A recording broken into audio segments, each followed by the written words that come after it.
our next presentation. It's a very excellent presentation about public-private partnership. We have an expert, Dr. Awad, Dr. Ahmad.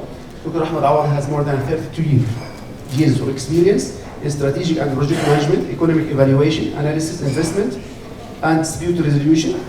He is certified cross-examined expert, witness, and regularly appointed document experts in arbitration, and he has in high court and expert determination proceedings in multi-million projects. Please. Okay. Hello. Good afternoon. Thank you for attendance today. Today we'll talk about the public-private partnership and considering the introduction clause of the guide as a reference. That's myself.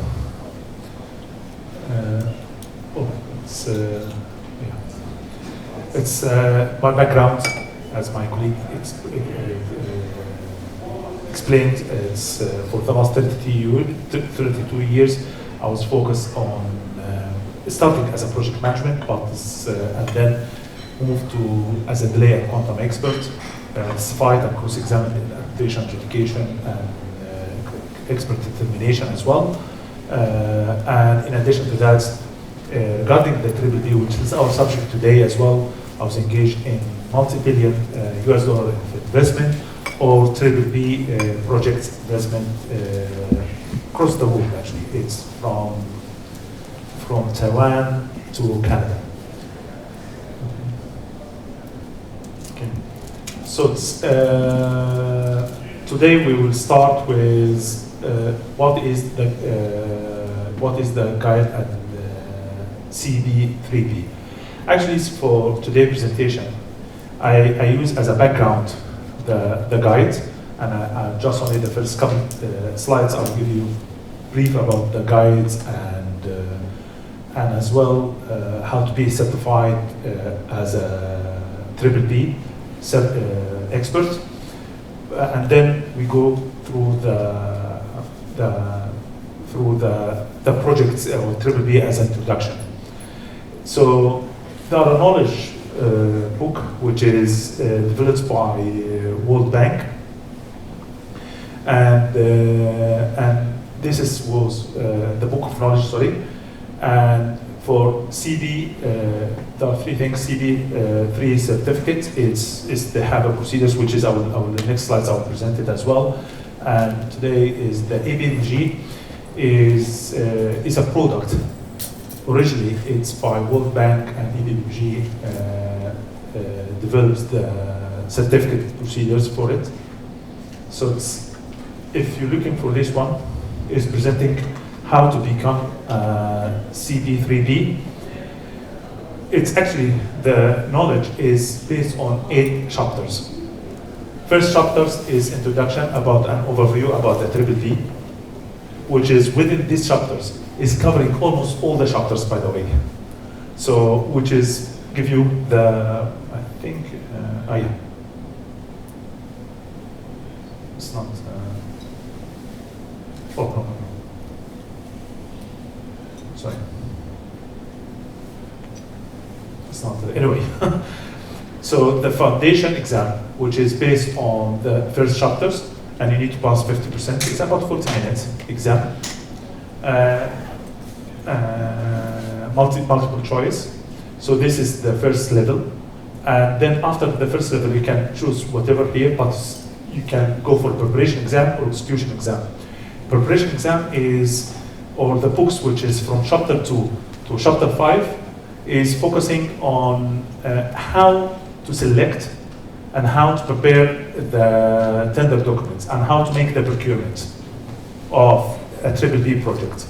And from chapter 5 to chapter 8 is about once the project has been awarded, how to manage it, how the execution phase of the project, and during the construction, during the operational maintenance.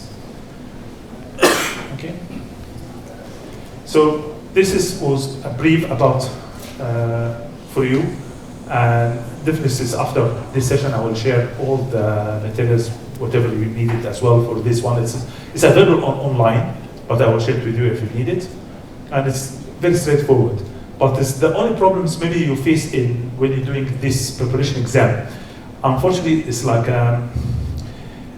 many of us maybe have experience in project finance, but they're using certain terminology.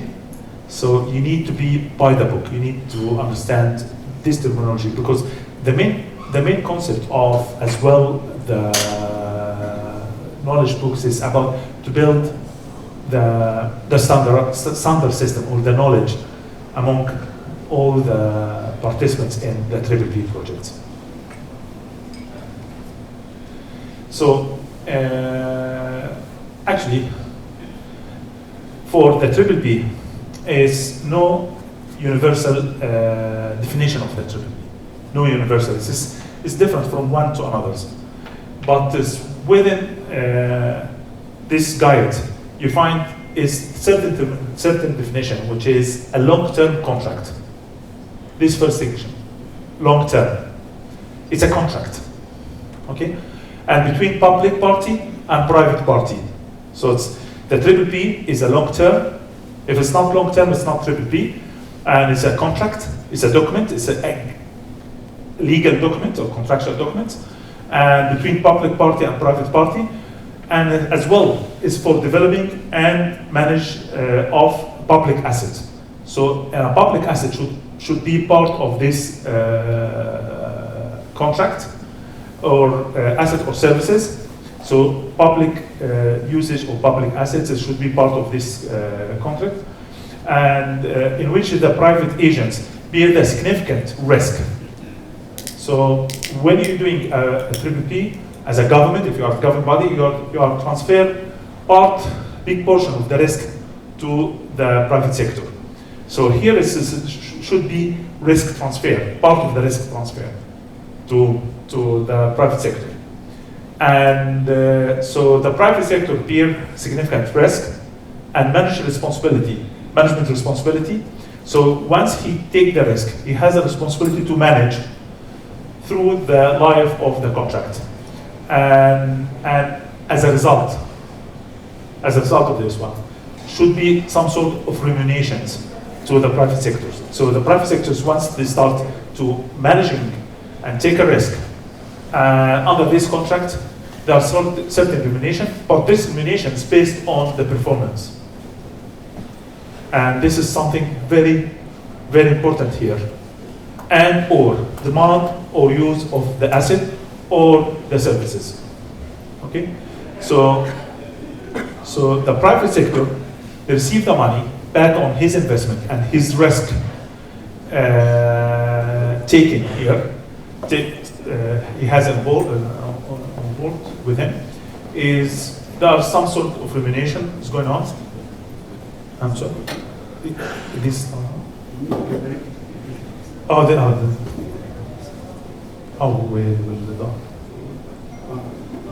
مش عارف على شو على ده. اوكي. No problem.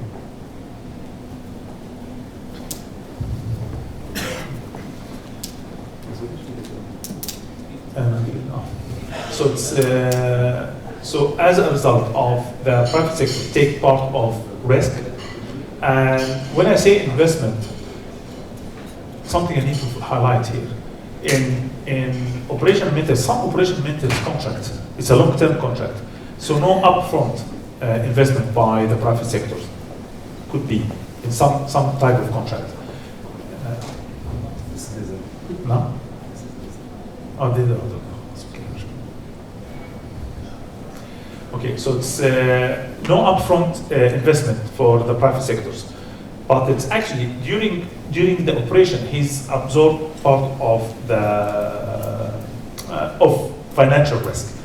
So it's so they get remuneration and link it to the performance, and or this is very tricky one, because many people when I've talked to them during the last 10 or 15 years, always they have concern about the PPP, especially if many about NHS health sectors in the UK or rail projects or some schooling. Many have concern about the BFI implementation, about the performance here. So the performance here and or demand of use of the asset or service users actually, or the service. So there are two methodology of you are paying to private sectors. The payment based on the users. They pay the private sector like a road, or when they're building a road and they are told at the beginning of the road, at the start of the end, or health sector when they operate or they run or they build a hospital, they get it based on the performance. And something very important here about the PPP. PPP is not privatization, because the asset is still owned by the public sector. So the public sector is still there. It's still, by the end of the day, is the asset is owned by public. And it's as well, PPP is a procurement method. So as a government, if you are, how many of you working for governmental sector? How many? Just two. Okay, so for the two governmental sectors, when you go and select, I take this project or PPP, there are procedures you need to take to some sort of filtrations. And one of the procurement is PPP, could be other procurement methodology. So PPP is not only the solo interest. Something I just had a conversation today, and actually this conversation started almost 2 weeks ago in London, about the budget deficit in many of the countries. Many of the countries that are suffering now on high budget deficits. And the budget is very tight. And I'm not talking about the case here, but it's in different countries it has become extremely serious situation. And there are public sector need services, hospital, school, different things. The PPP for certain economy could be a good approach, okay, but this does not mean this will be a free money. So private money is not a free money. When the private sectors jump in, is give the public sector or give the government some sort of relief in short term, but in long term they have to pay back if it's based on government payment. It's not. I will talk about the payment approach actually, or funding approach. So it's different here. So it's which is I highlighted here, which is if it's government pay project, so still a debt there, still budget need something to pay from the government budget, but could be from some sort of taxation system for the improvement of the hospital or improvement of an NHS system or schooling system, or council taxes. There are some sort of different ways for the government to manage these things, okay? But it's actually something very important in different parts of the world, especially for developing economies.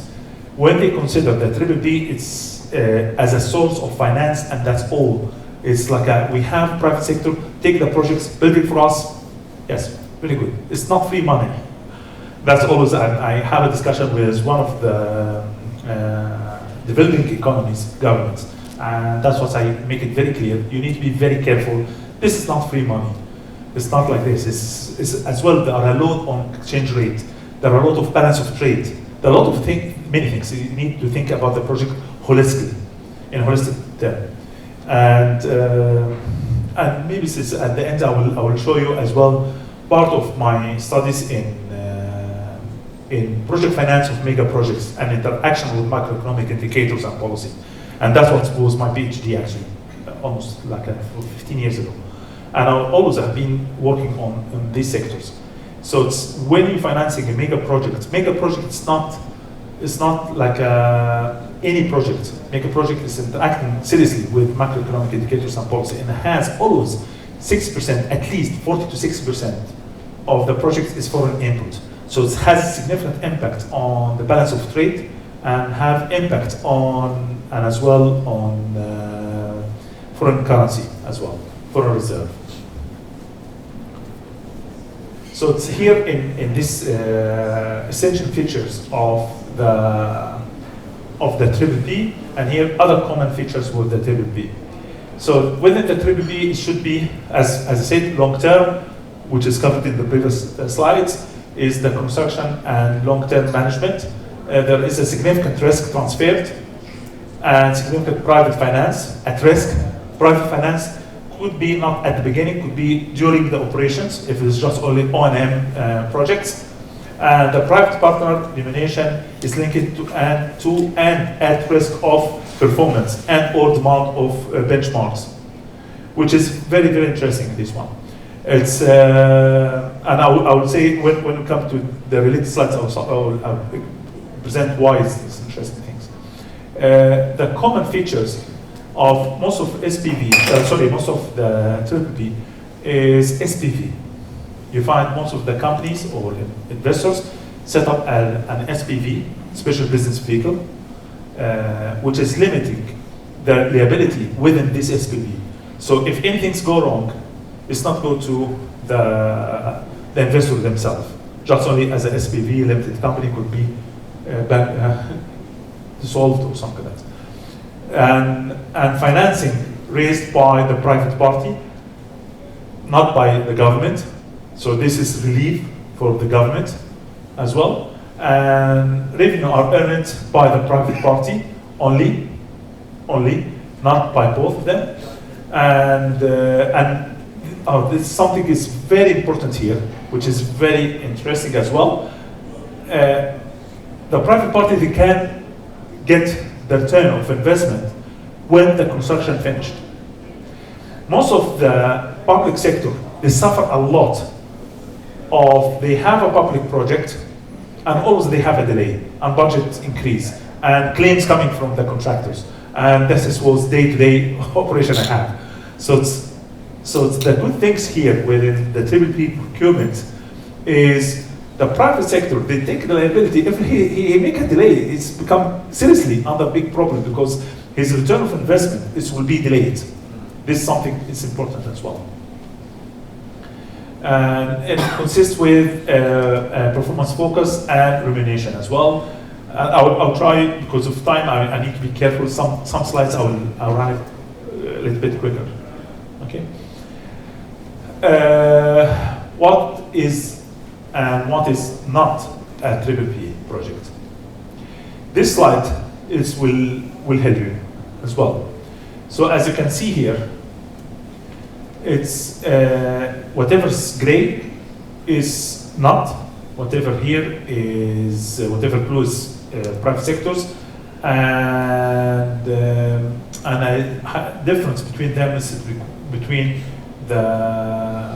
it's either private finance infrastructures or infrastructure PPP or service PPP. Okay, so if a short-term service maintenance or an maintenance contract, it's not a PPP project. Okay, and DP or B, like a design build or build, it's not a PPP project. And DBF is very common as well. It is which is design build and finance, and this is based on term of you returning the investment, which is the contractor build a project, like a contractors give a loan to contractor to the government. This is I was double projects actually, in 2009, I was in Egypt. It's a tank farms project, and one of the contractors, there was the preferred contractors actually. They proposed that we're going to build the whole project and based on finance. But it's actually I was the consultants for these investors or the contractor, or not the contractor, the SPV, which is they have the concession agreement of this tank farms, $350 million US. So it's my objection here is DBF alone. You need to be careful here because when he give you the finance and do design and build for you, the contractors, they will not interesting about the operation maintenance of these facilities. So the selection of material, selection of equipment will not consider your long-term life cycle. And the SPV is the whole finance and whole the financial model for this SPV, this client actually, It was tank farms about gas, oil, and LPG tanks. If things go wrong, they will lose the whole investment. So this is something you need to be careful when you're doing with DBF.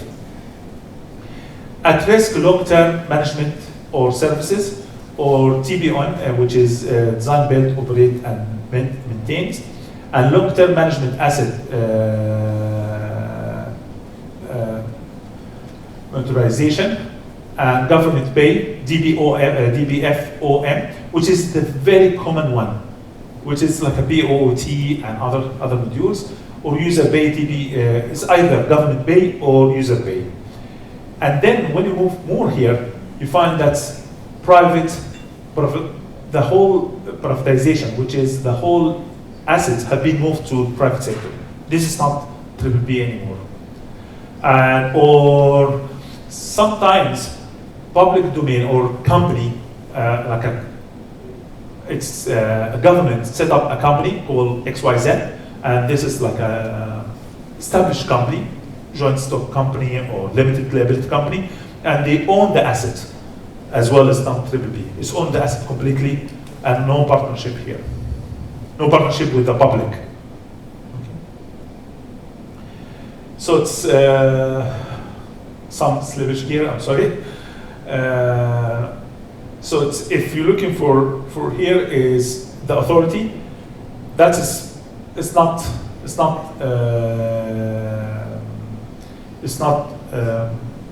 PPP, which is like a design build or build. Here the contract, and they make the deliverables and receive the payment in dots. On the other one, you have the authority, which is the public, and they have DBF, design build finance, and the contractors get a loan, and within the DBF agreement, they're able to finish the work, okay, and deliver the asset, and the authority do the payment not only immediately at the construction, but at the end of the construction based on the loan agreement. And I find that the contractors, they make a margin here and do debt service to the lender. This approach, for some public sectors, they may consider this one for something different. Anyone has any idea about it? Not considered PPP, but maybe they consider it for what? Why this sometimes is very preferred for certain, many of public sector? Because the financier, the bank, is now taking on the government oversight of the project through the financing. This is a good point. And there are another points about time. What do you think? Faster time. Yes, it is. Embedded here, they transfer the risk of any delay of the project to the contractors.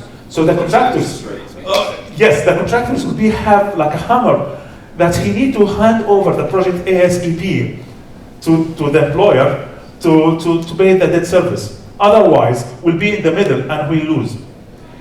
The model thesis was working very well. Something is outside of the topic here. Something was working very well when the interest rate was 0.5%. Now with the interest rate 5%, my expectation, my personal expectation, through the projects, I have live projects actually from Canada to now to China, across Middle East, across Europe. Most of the contractors, I can see many of them, they are at the edge of bankruptcy because of this interest rate. Many of them, because they have a margin of say 3-4%, and always depend on financing the project based on the cash flow and main payment certificates and approved payment certificate, and when the payments arrive, always this delta of money, they get it from the bank, from financial bridge. But however, when there's 0.5% it's working. When it's become 5%, it's totally different area. But then there is a element of due diligence on the authority, not to pick a contractor that is on the edge. That's why in Saudi Arabia they'll say, show us your books that you have the capital. You have the capacity to survive in long, yes. Oh, this is very, very, but it's I can talk about the UK now. The problems I'm facing now is in two projects. just this year, the contractors actually, to get out from he was exposed to liquidated damages, exposed to penalties, exposed to many things. The simple way he done it, walk away and shut down the business.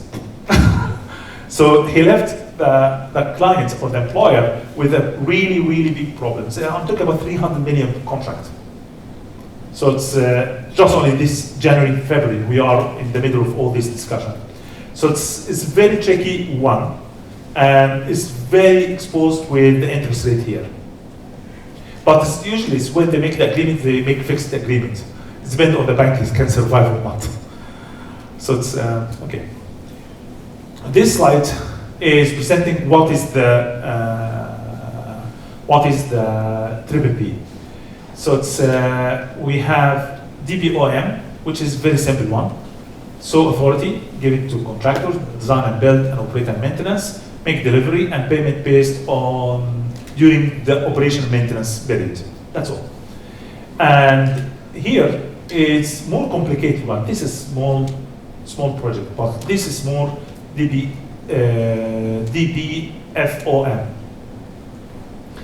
So the authority, here the contractors, from within his own resources, he financing the project.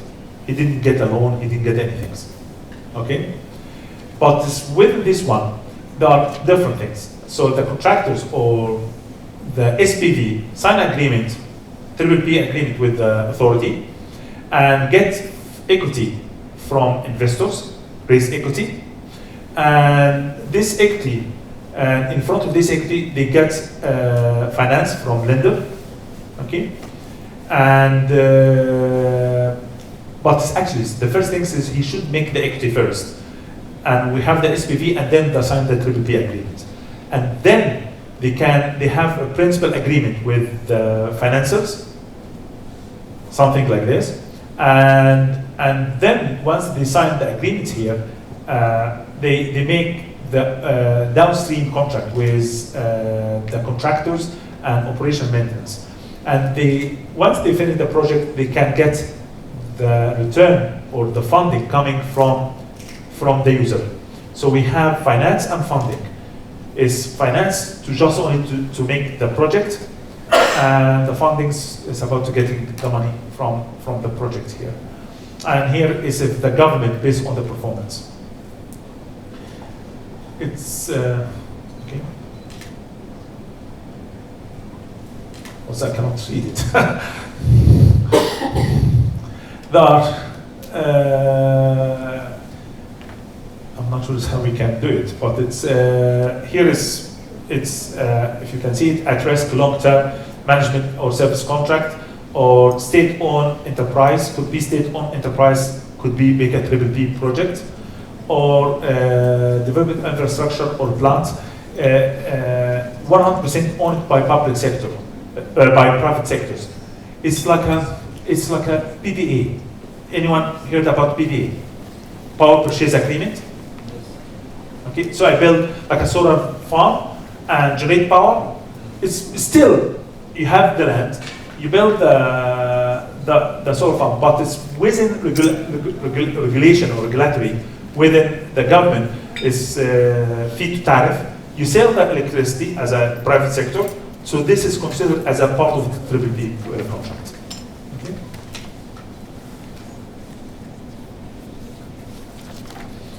I will try to run quickly as well. Type and variations of the PPP. Source of fund for private partners revenues. It's important here is the finance of the project is based on the project finance itself.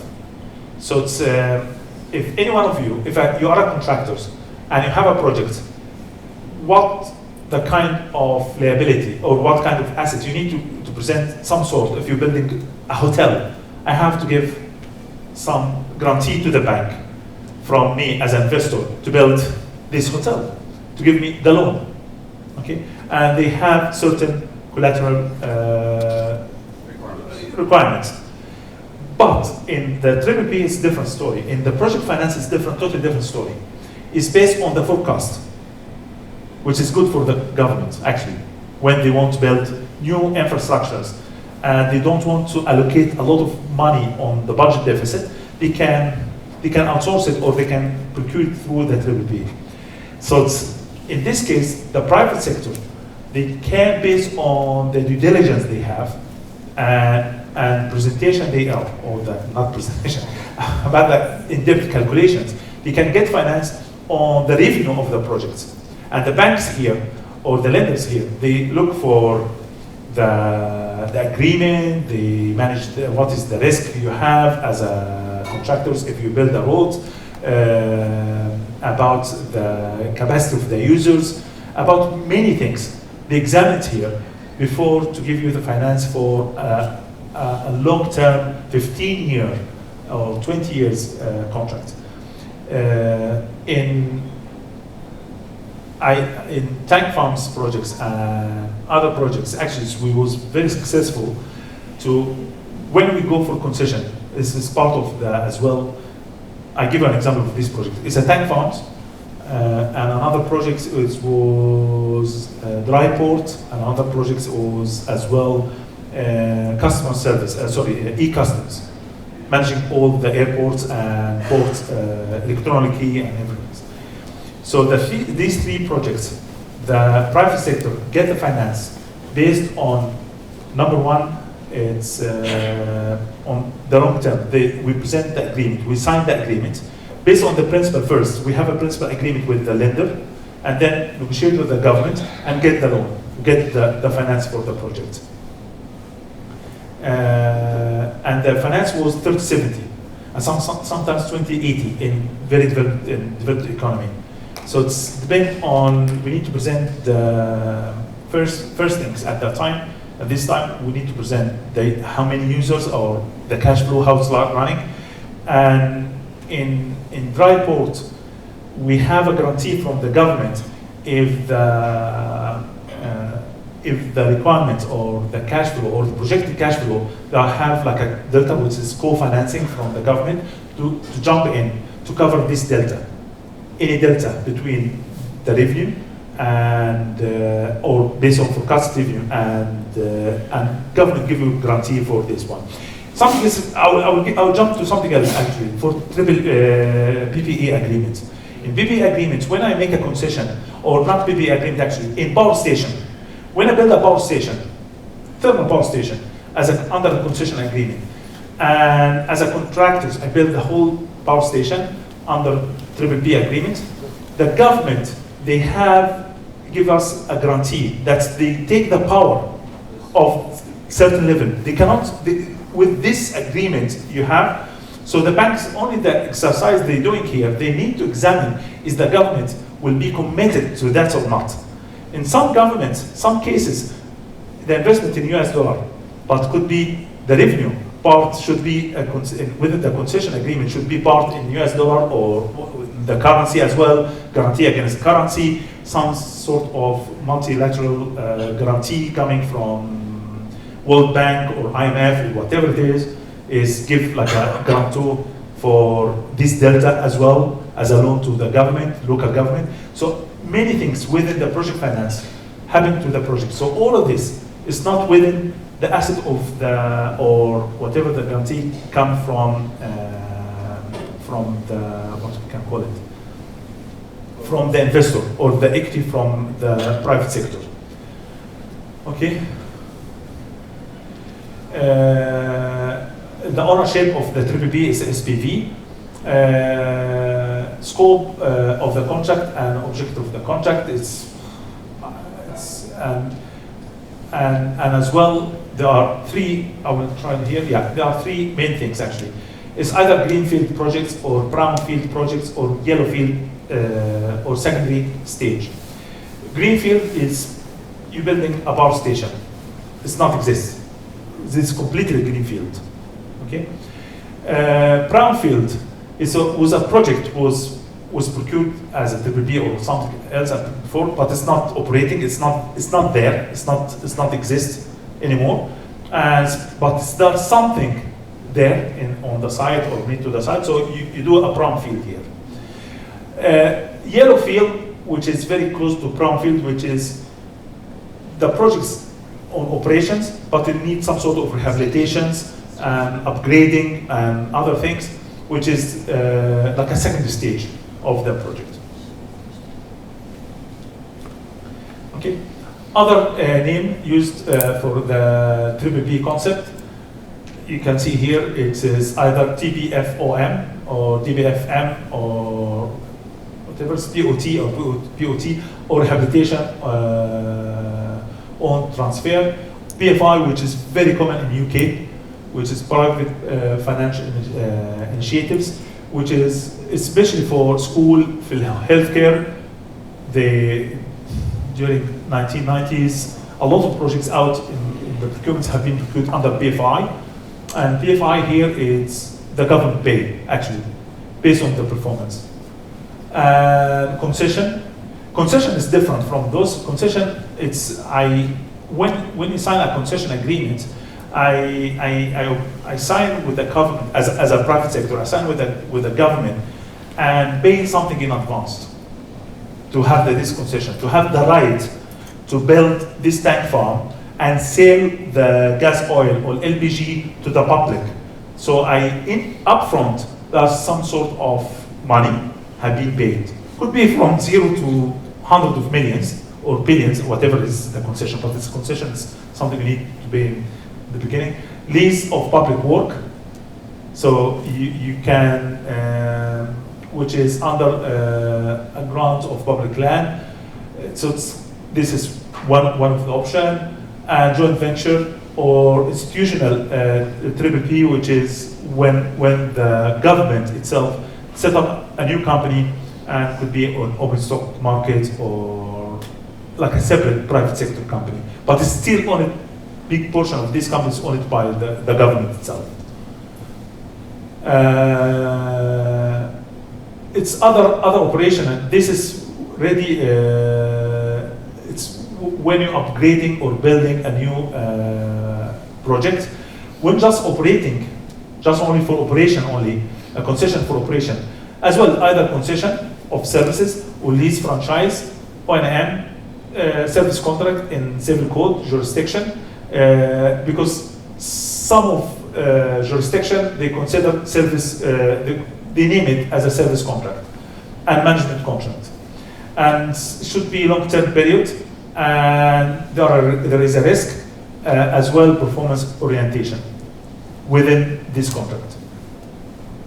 Very important questions here, I think, because every time I was in relation or talking to public sectors about the PPP projects, always about the problem always when we have the private sectors, the service go down, okay, and the price jump to the roof. And this is anyone here aware about what's happening in rail projects and as well in hospital, in healthcare. There are issues going on there about the private sectors, about the PFI. A lot of objections going on. The problem is actually the KPIs. The KPIs here is very important. How to measure the performance of the private sectors. Is performing well or not performing well? And what is the measures within the private sectors, within the contract? You, as a government, imposed or have it during the tender stage and putting in the draft of the contract.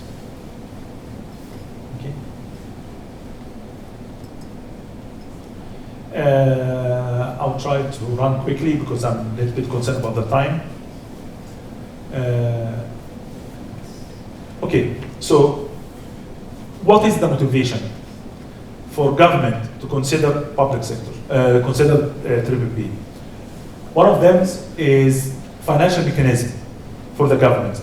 So if the government, they have a certain level of budget deficit they cannot exceed, they may consider the PPP as a separate route. So a government if it's like a Bank of England, they are not Bank of England. It's the councillor in the UK actually. For example, they have a certain level they cannot the budget deficits cannot exceed certain amount, or the total debt by the government should not exceed certain number against the GDP. And all of us, we hear about what happened in the US about raise the ceiling of the debt. So if you have such ceiling of the debt level, so sometimes the government is a very good alternative method for financing infrastructure. This one thing. And the second is for this government as well, for example, in KSA, if I have the PPP, do you think the banks, when they give a loan to private sectors, go in partnership with government, they will not do enough due diligence and examine the project carefully or not? So this is the advantage of the PPP, is give some government like another layer of due diligence on the health of their projects. Very good layer, because the banks is not like a public sectors. They are more sophisticated about the money, how we can get the money back, about the cash flow, about everything. So that's what they consider. And but is in developing economy or some economies, is the reason here is motivation for cash motivation, just only cash motivation. Is seriously, but it's not solving the problems. And as well as a private sector, I need to be careful how these governments will be committed to pay me back. If it's government pay module. If user paid module, this is another problem. You need to measure two things. First thing is exchange rate. This major risk, I found it in developing economy. And the second major risk you may have in developing economy about how to get money out of the economy itself. So you can make money, you can make good money, but you cannot get it out of the country. As simple as that, as an investor. So this is another issues which is, as a private sector, you need to highlight it. You need some sort of international guarantee from multilateral bank, like a Islamic Finance Bank or whatever the banks. They can give like to be a guarantor, or African Development Bank become like a guarantor for this project. Efficiency and effectiveness as well. So efficiency of the project is cost management. And for private sectors, they will become very keen about do the cost management, life cycle management. When the private sectors build a power station, it will become very interesting about how to maintain this power station in 20 years or 30 years. So they're using the most effective way and the best design for them to maintain this power station and give the best output. And as well, the quality. They will not be looking for cheaper quality. They're looking for something sustainable for them as well, and easier for maintenance. Reliability, which is I just mentioned, that's innovation. It's coming with new innovation about new ideas for the design and other things. That's private sector is coming with. And risk management and utilization. And this is give you example, the difference between normal payment, as if it's normal contract procurement, traditional procurement, they find the government, they need to pay this in 3 years, and then during operation maintenance, you have this. But it's in other projects, like a PPP project, you find it's higher than that. This incremental is higher, but it's depends on budget as well. Many decisions need to be taken here. There are some disadvantages of PPP, and each one of them we can mitigate. Except one thing, actually, is complex. The procurement is very complex, but which is I explain in the future slides. If you have the policy and procedures and as well PPP framework as a government, after a certain level of experience, like a center of privatization or certain level of where all the knowledge have been developed there, so you can have, as a government, you can mitigate most of this disadvantage if it have been followed. Okay, but as well, still it's a complex module for procurement. So it's, this is more clear, which is the DBFOM, as I said here. So they have the contract between the authority and private party, but it's in parallel, you have private equity, the part of SPV. So this is private party or the equity investors, they set up the SPV. So this is 1B, okay? And once they have like an initial agreement or they have this, they can take, they start make a loan agreement with lenders. But sometimes the government will not start with the negotiation with the contract with the SPV unless if they have a certain level of conditional approval or certain level of dialogue they have with the financial institutes. Okay, and this is the second stage. So second stage, the loan agreement, which is turned from just only pencil to become pen and sign it, and then they go for downstream contract. All this is upstream contract, which is between the government and the PPP or SPV company. And then the downstream contract after that with O&M and started by construction company and then O&M contractors contract. And then after that, they start to pay the contractor for the construction. And all this is no money coming, but during the payment for the construction, they have the equities going on, money coming from the investors, and as well debt coming as well to this box, and the paying to the contractors. And then after that, they start the O&M working, and they start to get payment from the user, and then they can pay back again the debt.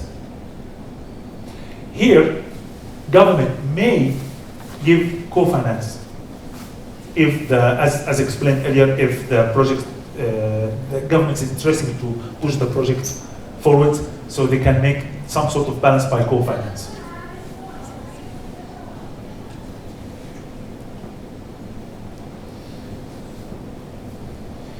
I'm here about the financing, funding versus financing. Always funding is generated from the project, but financing to start the project itself.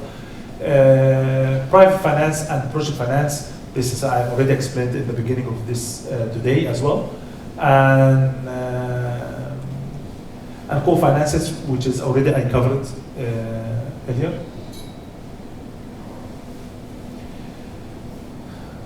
There are different types of the project failures.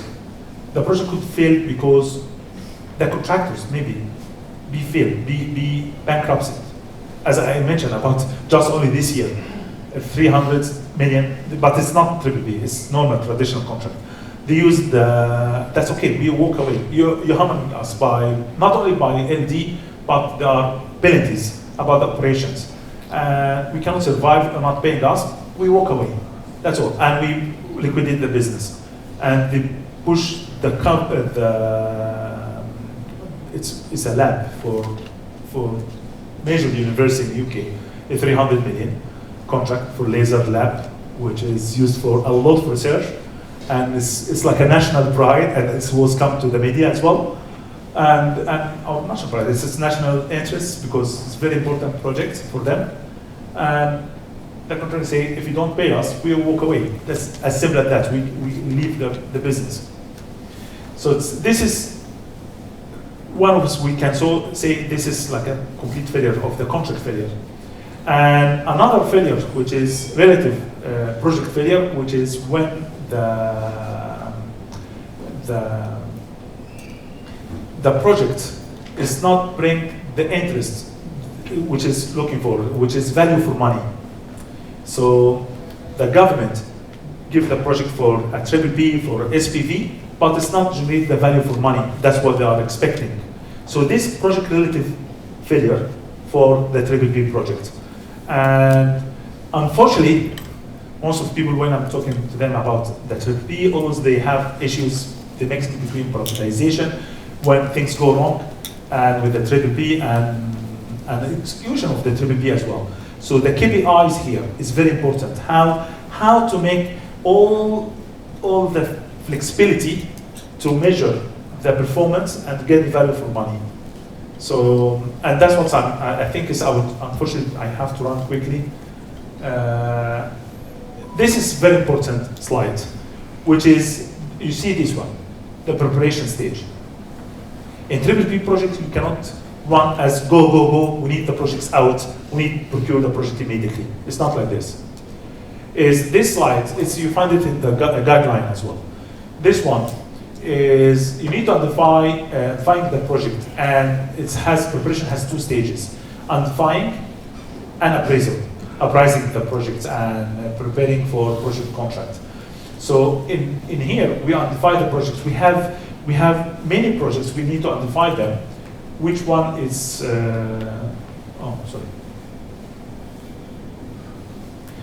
identify the project, select the project, assessing economically the project, and I'll go one by one. And then implementation, which is during the procurement until tender award, and here the contract management and operation, and then operation management and handover.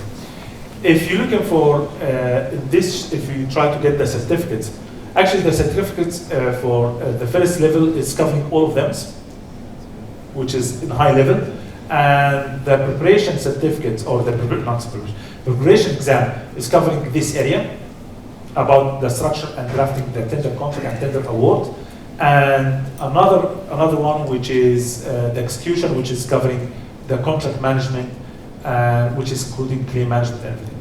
So I will go one by one quickly, because unfortunately we are running out of time. It's first things, project identification and PPP screening.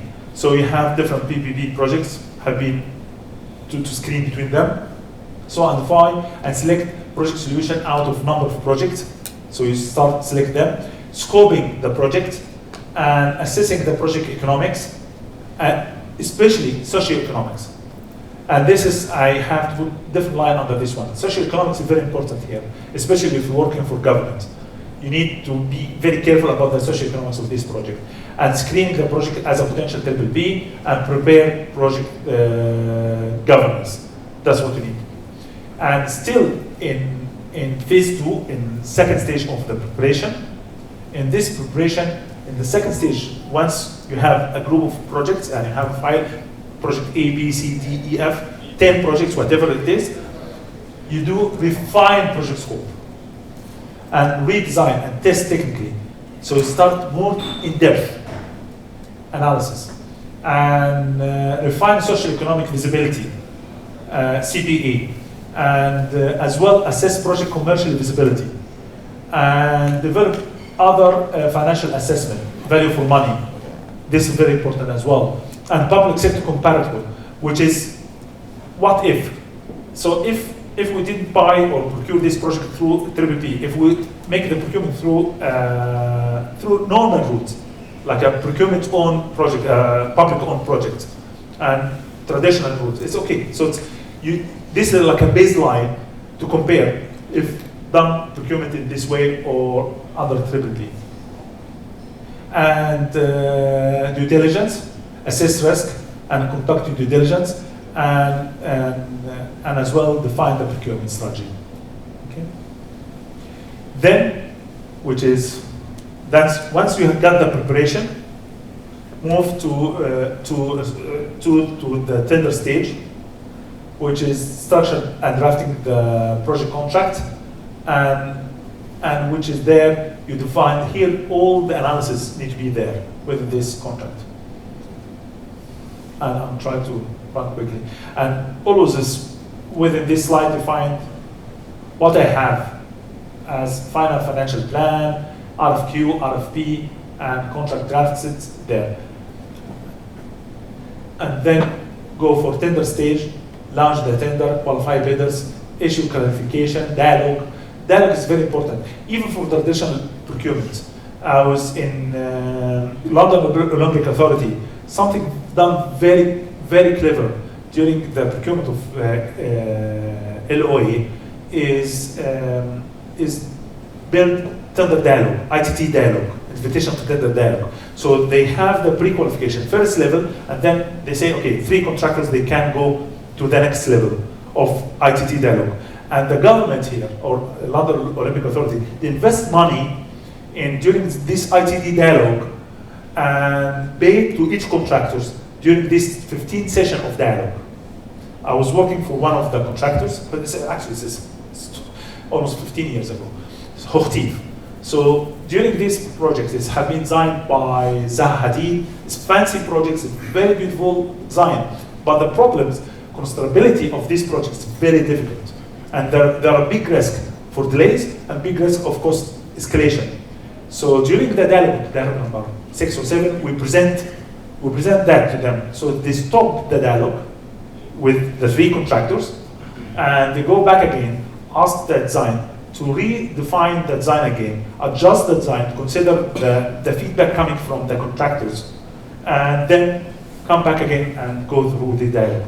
It's important in PPP projects, away from traditional procurement, it's very important this dialogue.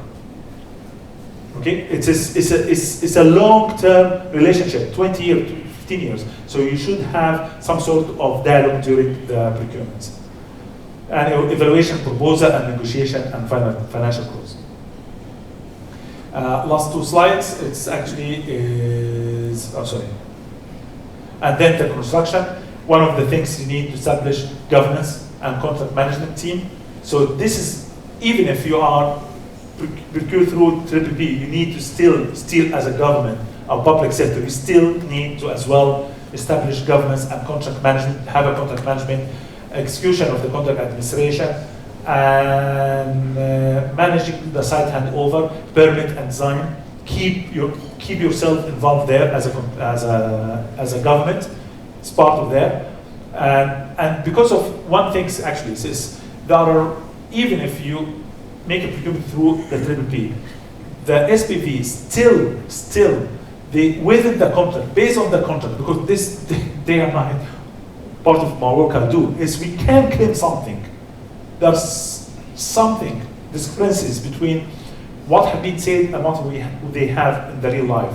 And if they have claims coming from the contractors and costs have been increased, they can transfer or they can claim back to the employer or not employer, to the public sector, say these things wasn't there in the tender documents.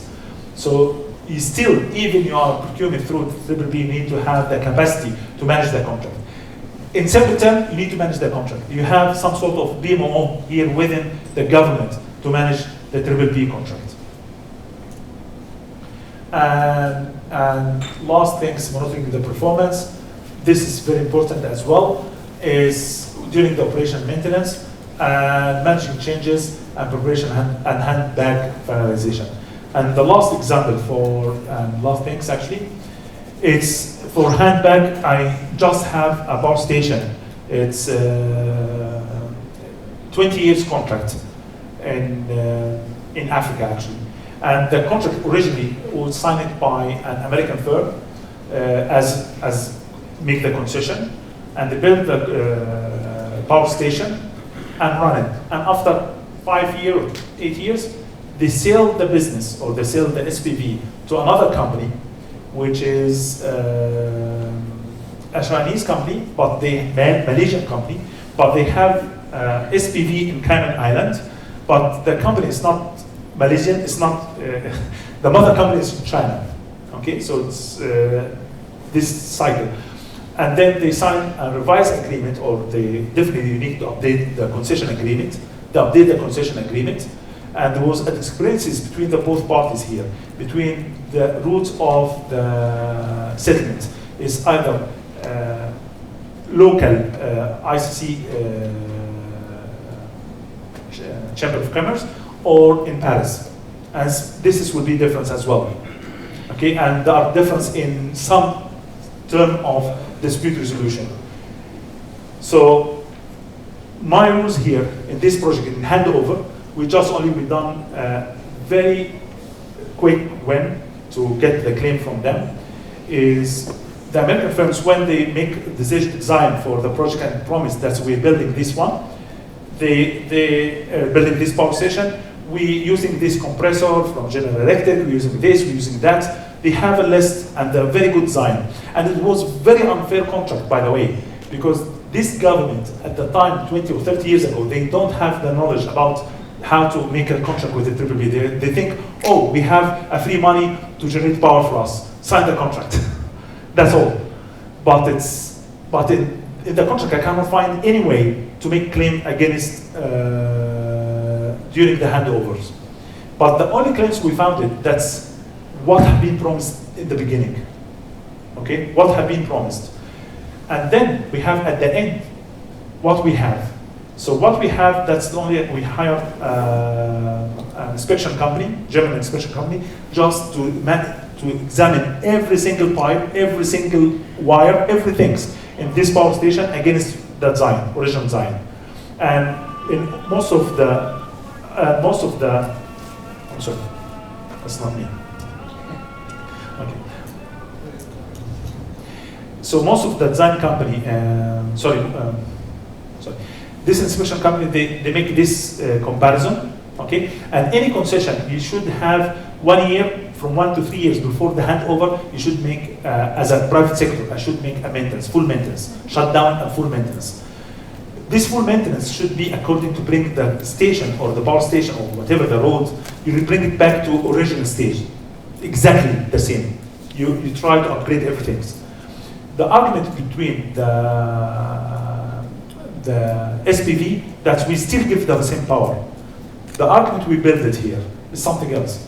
No, yes, we still have the same power, but you give me a car, asking for Italian car, you give me Fiat, but the original was Ferrari. Both of them, they are Italian car, but big difference between Fiat and Ferrari. And the total claim was 70 million. So they hold 70 million and we won this case last year. So it's handover as well. It's very important to manage the handover properly. And you need to be either for private sector or government sectors, you need to be well prepared. I'm sorry for taking a long time. We started a little bit late, but it's, any questions, please? Take your time if you have any questions, because you start 20 minutes late actually. Thank you for your insightful session. Thank you. I have been taking care of 4 power plants. Power plants. Yes, sir. Same method, PVFOM. But we have also a contract with the government, including sovereign guarantee. At present, we are losing some money due to inflation as well as evaluation of forex. So, and at the same time, government didn't pay as per contract due to some financial issues. So, what can we do, or if government fail to pay the purchase price or utility price, then what can we do? If you try to build a claim here, unfortunately, we have to be tied with the contract. So we have to go back again to the contract. If the contract has no clause about the exchange rate risk or part of, so this is unfortunately is part of your risk you already take as a SPV, as a private sector. However, something very important here. If the employer or if the government delay payment 1 year, and 1 year ago the exchange rate and inflation with a certain level benchmark, and today inflation or this become different level, you can ask for this delta. You can ask for this delta. Okay, so it's something that is, if this money come to my books, I can convert it to US dollar by this amount. But during this time, I lost, and I have to finance the delta. Inflation is very tricky, and this is something need to read the contract carefully, because inflation here is depend on as well. Is some contract like this should be something, could be force majeure, could be not force majeure, could be something else. Regulator impose something on the project, like a shutdown. This is a lot of COVID claims I was working now. is we don't use it from force majeure perspective. We use it from because force majeure costs lie where it's lie, so it's have nothing. It's nothing. But it's because there are certain regulations have been imposed by the government, caused loss of productivity. We can claim this money, and this claim will just I was successful in a couple of claims like this, and but it's this construction claim, traditional claim, not PPP. But it was very successful, nothing. And we have been awarded during the arbitration. Any other question? What do you think about the sovereign? Sorry? Sovereign guarantee. What do you think about the sovereign guarantee? The guarantee from the government is guarantee on what? That's what I need to know. Sovereign guarantee. Yes, on what? On the power participation. Yes. You still have, you can claim this. But I answered about if power purchase agreement is based on US dollar or local currency. Local currency. Unfortunately, but this is not final answer. You need to read the contract carefully and revisit it, unfortunately. Sorry. Any other question, please? Yes. Yes. As private sector, when you want to enter in this type of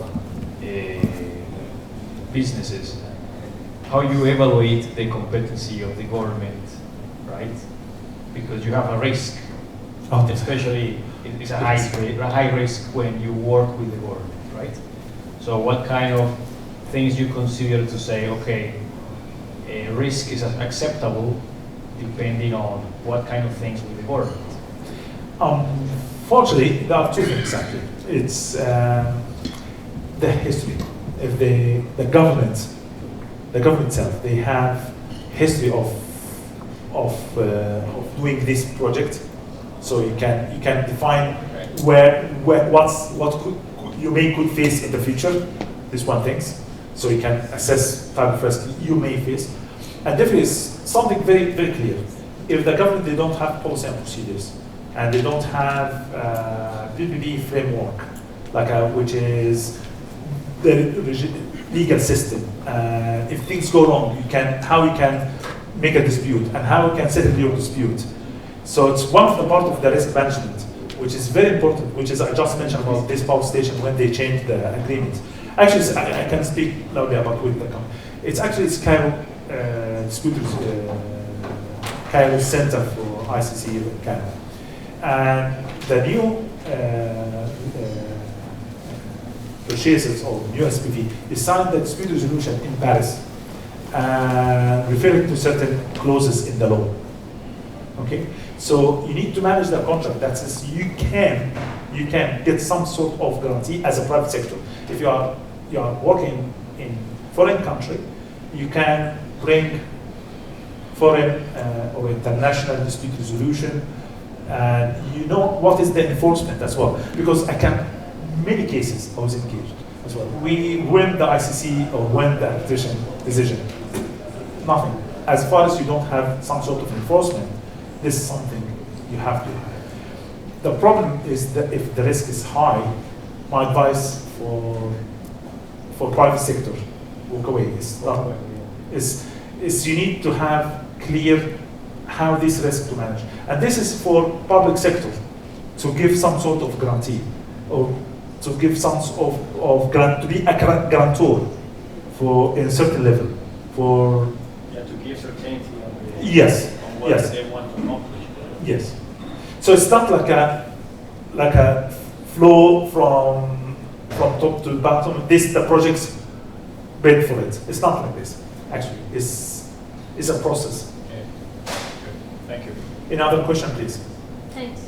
Thank you. Thank you very much. Thank you. Yeah. Thank you.